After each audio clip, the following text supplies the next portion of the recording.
Okay, so I believe it's time to start. Today we are talking about back to school, back to school campaign, different ideas we are going to use in September. But anyway, it's still the 17th of August, thank God, and we have 2 weeks of summer holidays left. So when we talk about summer, what are your associations with this season? Could you type in one word which you associate with summer? Okay, Natalia was the first. Rest, sun, sea, relax. Birthday, great. Many people celebrate their birthdays in summer. Traveling, fun. Well, sunbathing, sleeping. Good. Chill out, vacation, seaside, sunny weather, holidays, fruit, energy, mountains. Okay, so as far as I see, people usually have very, very positive associations with summer, which is great. Well, so if to speak about me, what is summer for me? Summer, it's a chance to go to the sea. Again, I'm from Odessa, so actually I can do it almost every day. So it's sunbathing, it's relaxing, it's breathing the sea breeze and enjoying myself. Summer, it's time spent with family, right, and the ones we love.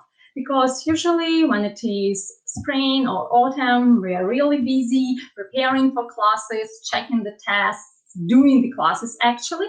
And our kids, I believe, miss us a little bit. That is why summer is perfect time to spend with our family, with our children, husbands, spouses in general. Well, of course, for me, summer is juicy fruit and ripe berries. Yeah, perfect season to enjoy this delicious stuff. And we are teachers, and we are a little bit different from all the other people, I believe. And even in summer, we don't forget about our professional development. And I'm sure that many of you have done some online courses this summer, and you've attended some webinars as well. So we never forget about our professional development, even in summer. But somewhere in the middle of August, one phrase starts chasing us, and this is back to school. We can see it on billboards, right? Well, back to school campaign, back to school advertisement, back to school slogans and logos are everywhere on the internet. And okay, we start thinking, oh no, it's time to think about getting back to school. And this summer, 2020 is really different from all the previous ones. Because not only should we start thinking about our plans, what to do, how to start the first lesson, but we have no idea whether we are going to go to schools on the 1st of September or no. Every day the information is different. Yeah, some people say, yeah, we are going to work offline. The other people say, the chances are very low. So summer 2020 is really challenging. And okay, we keep thinking, okay, I come to the classroom, what should I start with? And of course, the easiest way is to ask them, how did you spend your summer holidays? Why not? Your students haven't seen each other for almost 6 months. And I'm sure that when they come and you ask them this simple question, they will be happy to share their ideas about their summer rest.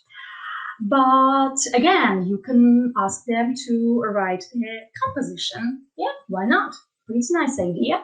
But today we are going to have a look at 4 creative ways to speak about summer holidays. So I have chosen 4 engaging activities which will motivate your students to talk about their summer and to remember this first English lesson for a very, very long time. So let's get started. So the first activity I'm going to talk about is called Tom's Summer. And this activity works well with the young learners. Well, so imagine you come to the classroom, you have your young learners. Well, so of course, I would recommend to start with revision. We do understand that they have forgotten a lot because it was not only summer, but plus 3 months of studying online. Well, now I've got a question to you. How do you usually revise vocab with your young learners? Your ideas.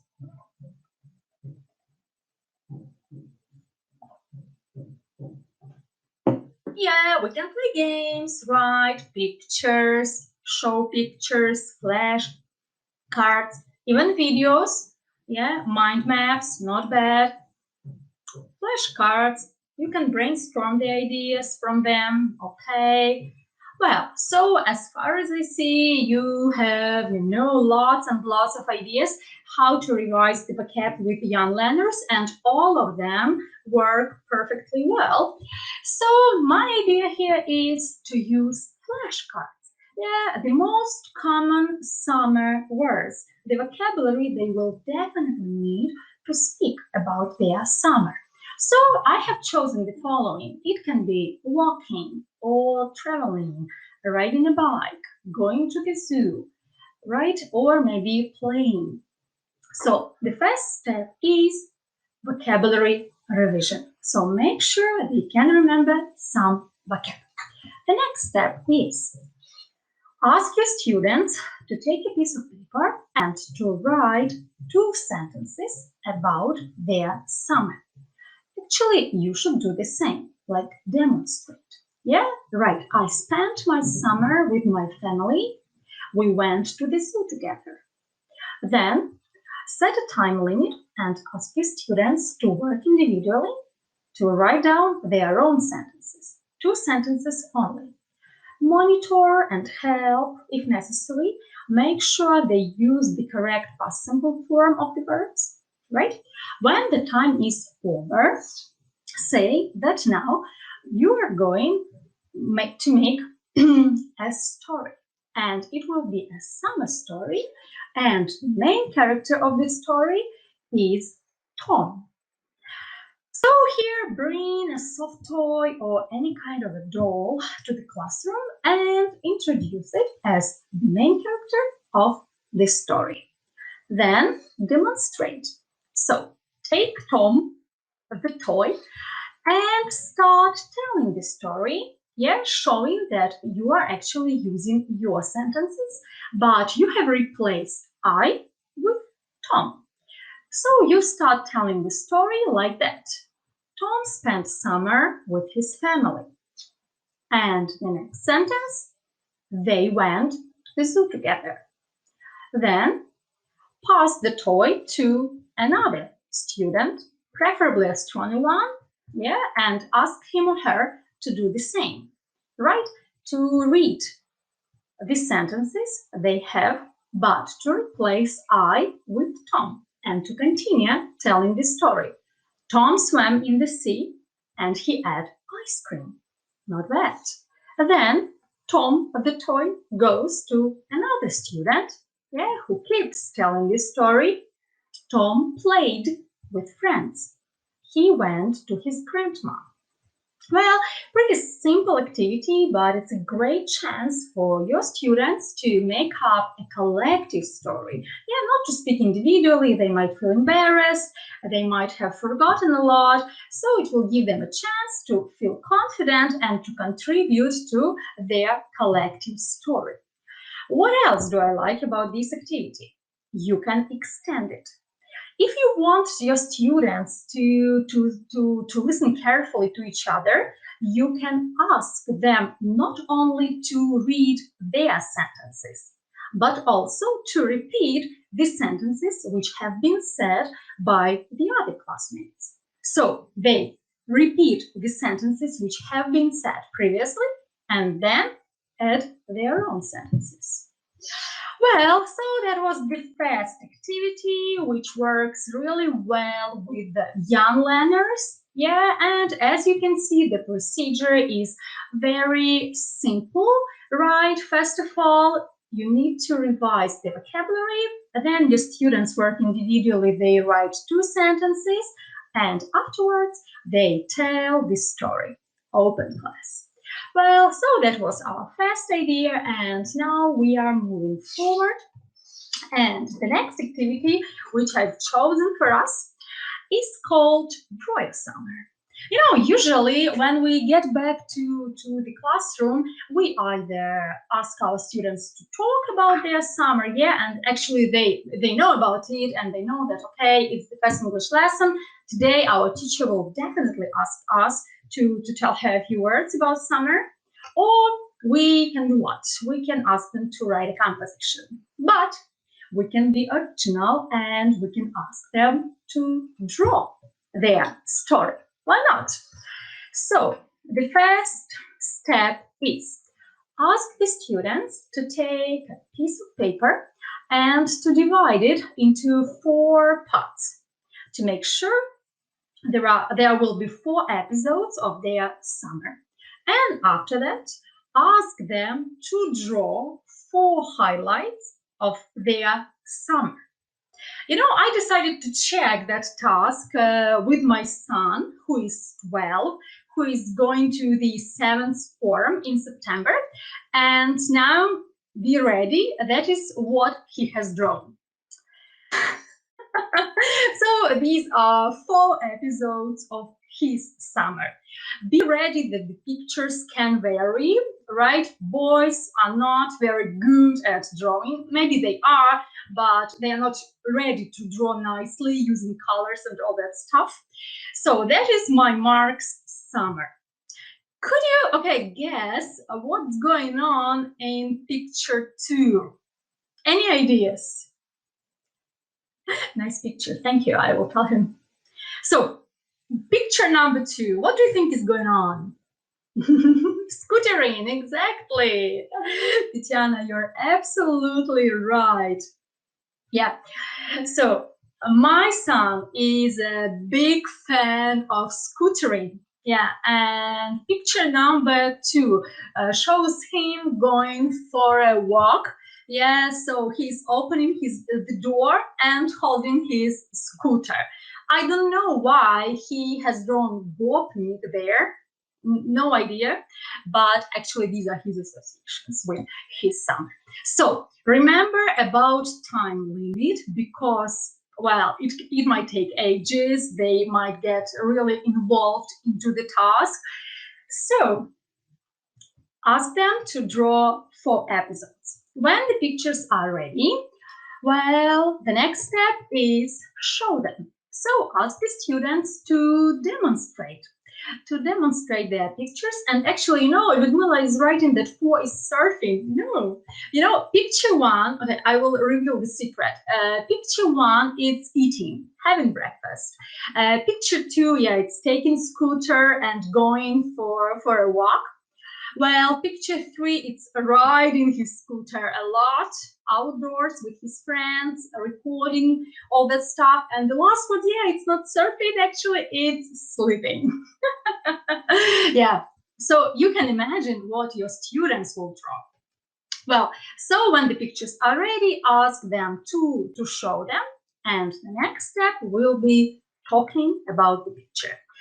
Again, here you have a chance. You can ask the students to work individually, yeah, to demonstrate what they have drawn, yeah, and to speak about 4 episodes. But if you want to make the lesson more student-centered, yeah, you can ask your learners to work in pairs or small groups, right, and to describe their pictures to each other. Your task will be to monitor, yeah, to see, maybe to ask some follow-up questions if necessary. Or again, you can ask your students to make guesses about each other's pictures. Not just to talk about your own pictures, but to try to guess, for example, what was Mark doing in summer, yeah, using his picture. So here you have the choice. So that was our activity number 2, draw your summer. I believe that it works well with young teens, the kids who are 11, 12, 13, right? So the first step is let them draw 4 episodes from their summer. Yeah, remember about the time limit and be ready that the pictures can be very, very different. Then they show their pictures and describe them in any way you choose, either open class or in pairs or small groups. And we are moving forward.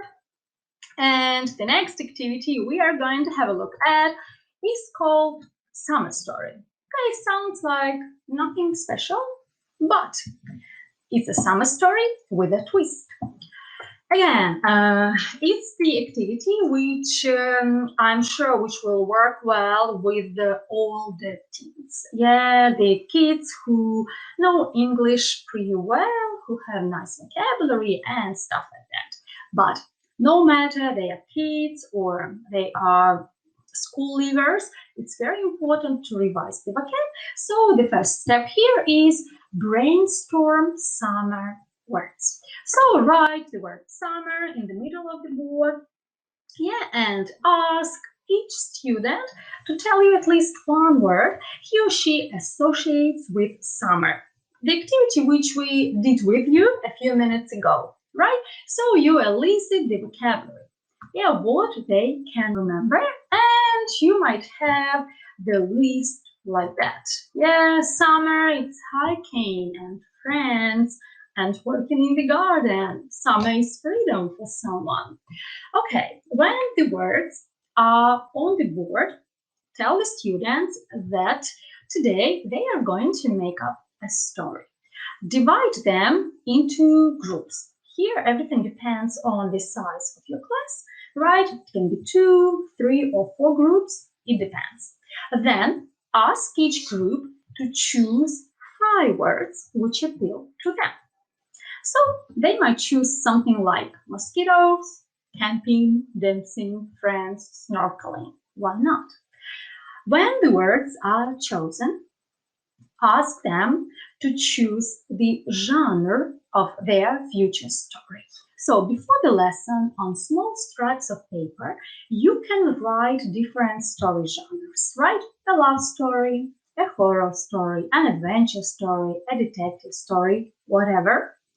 And when the students are in groups, they have their words. Yeah? Before starting making up a story, they choose a genre.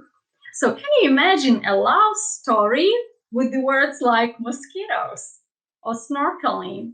It can be fun, I'm sure. So when the words are chosen and the category, the genre is chosen, we are moving forward. And of course, we give them some time, yeah, to make up their story. Again, try not to intrude, yeah, monitor. If you see that they have no ideas, help them, right? But let them work individually. Okay, and the next step, logically, is presentation. And of course, it can be done open class. Each group can come to the board, yeah, and present their stories. But I've got something special for you. You can ask your students to record their story. Well, actually, many of you might say now, come on, how can they do it? I have 20 students in the class, it's impossible. Yeah, if you have 20 or more students in the class and you understand that it's impossible to find a quiet place to record the story, let it be. Let them present the story standing near the whiteboard. But if you have a chance, let them record their story. Yeah, first of all, they will be happy to use their smartphones. Secondly, I'm sure they will add some fun. They might read the story in rows. Yeah, there can be the author, there can be main characters. Also, they can add some special effects like mocking or maybe yawning or something like that. So it can be fun. So if you have a chance to do it, do it. And of course, when the stories are presented, well, we should choose the winning story. But actually, again, here, I would recommend not to choose one, like the best story, and that's it. It might be offensive, it can be discouraging. That is why before the lesson, think about different categories, different types of rewards. Of course, it can be the best story. It can be the most romantic story. It can be the scariest story. It can be the funniest story. It can be the most original stories. Well, there are many, many categories for your awards. So make sure, every group will get a nice reward for their story. Well, so that was one more activity, summer story, which works well with all the teens. And the procedure is pretty simple. First of all, we elicit the summer words from our students to see what they can remember in September. Then they are to choose 5 words to use in their story. Then remember to choose the genre, which is important. Then they have some time to work in groups to make up their story and to present it. And of course, we shouldn't forget about rewards at the end of the activity. Well, and now we are moving to the final activity, activity number 4, which I called Summer Newsletter. And it's really good activity to do with the older teens in forms 9 or 10 or even 11. So what to do here? First of all, prepare. If you want if you want your students to make a newsletter, first of all, make sure you understand what it is.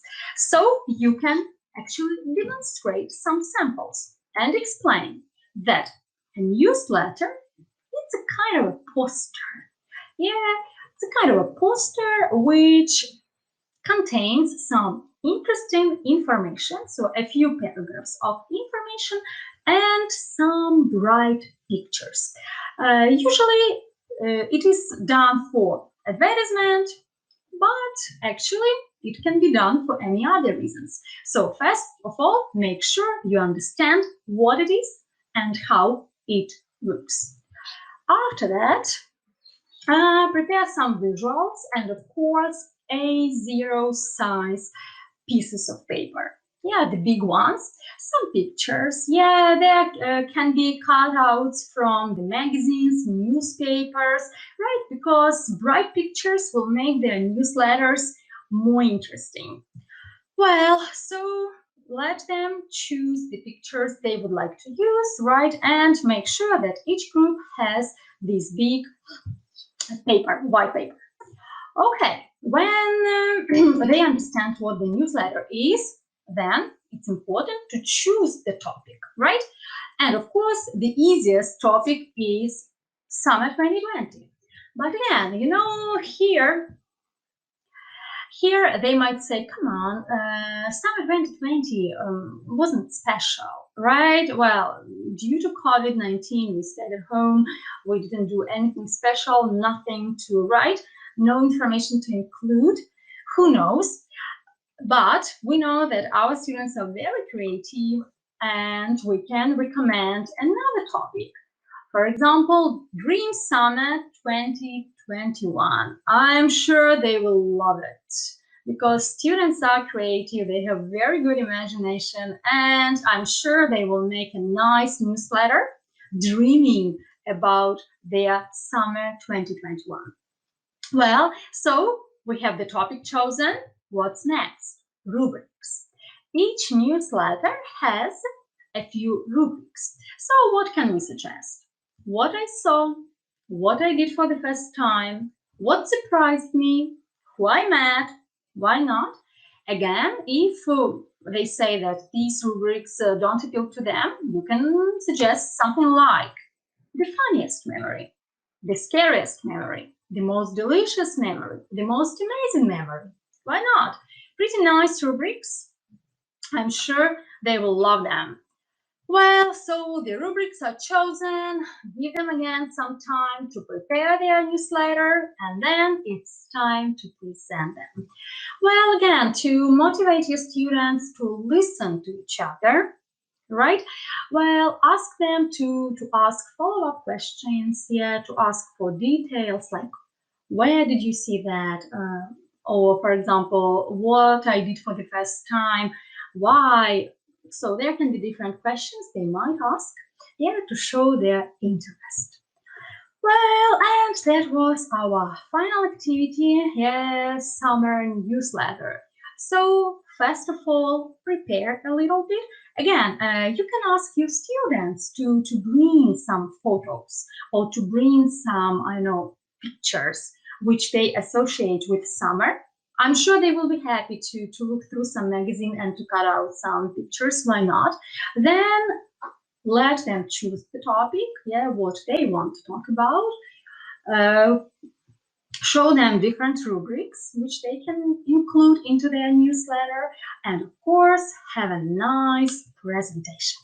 So that were 4 ideas from me today. Tom's summer, the idea which works really well with young learners. Now I will check whether you were attentive. How many sentences do we ask our young learners to write in activity Tom's summer? 2, thank you very much. So I see that you were listening to me attentively. So Tom's summer for young learners, where they write 2 sentences and then make up a collective story. Then draw your summer, piece of paper, 4 episodes and amazing stories. Summer story, which is not only about the highlights, but also about using 5 words and a special genre. And summer newsletter. Newsletter, it's a pretty trendy word, not just poster, but newsletter. Okay, so I'm sure that if you decide to use these activities, your students will be happy, and the lesson will be really, really memorable. So use and enjoy. Well, so thank you very much. What is next? І зараз, як я і обіцяла, ми переходимо до другої частини нашої сесії. І я дещо детальніше розповім вам про наш марафон, про спікерів, про тематику, про те, як отримати книгу в подарунок, тому залишайтеся зі мною. Отже, what's next? Як ви знаєте, наша серія безкоштовних онлайн-тренінгів триватиме з 17 по 18 вересня.